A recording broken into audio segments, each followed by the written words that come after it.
Chapter 1, the most overhated movie ever. Let's talk about Joker, Folie. Now, I know this movie is controversial. It's overhated, badly reviewed, and believe it or not, it's the lowest rated comic book movie ever made.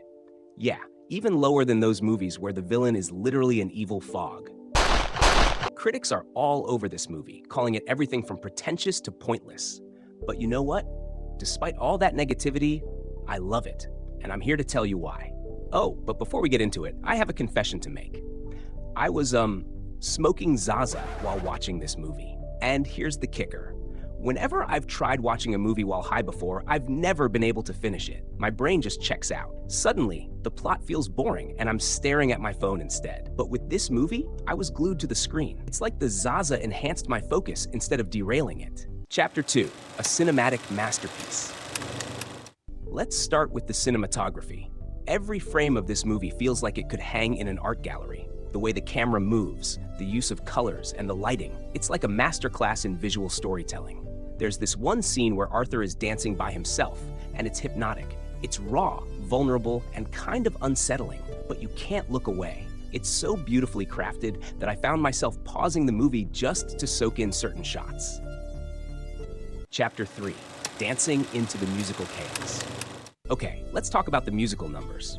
When I first heard that this Joker movie was going to have musicals, I thought, wait, what? Are we doing Joker the musical now? Is Arthur Fleck going to sing about tax cuts and societal oppression?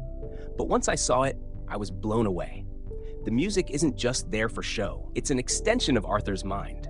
It's his escape from the grim reality around him. When the world becomes unbearable, he steps into these grand, surreal performances, and somehow it works. It's chaotic, it's theatrical, and it's so Joker. Chapter 4, Harley Quinn's stunning transformation. Now, Lady Gaga as Harley Quinn? Wow.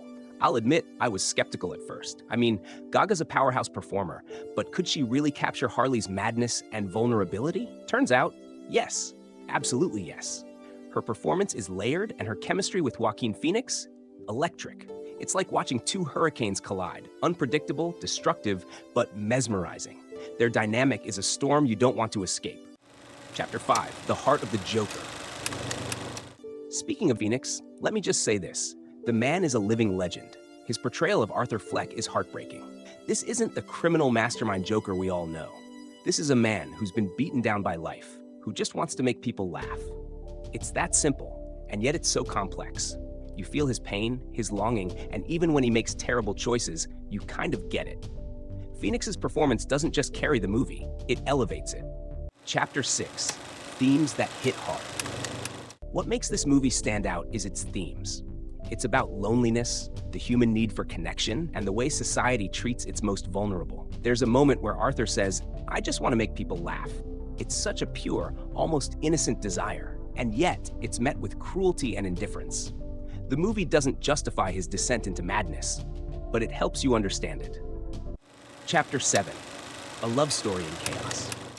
The relationship between Arthur and Harley is a whole story in itself. They're two broken people who find comfort in each other.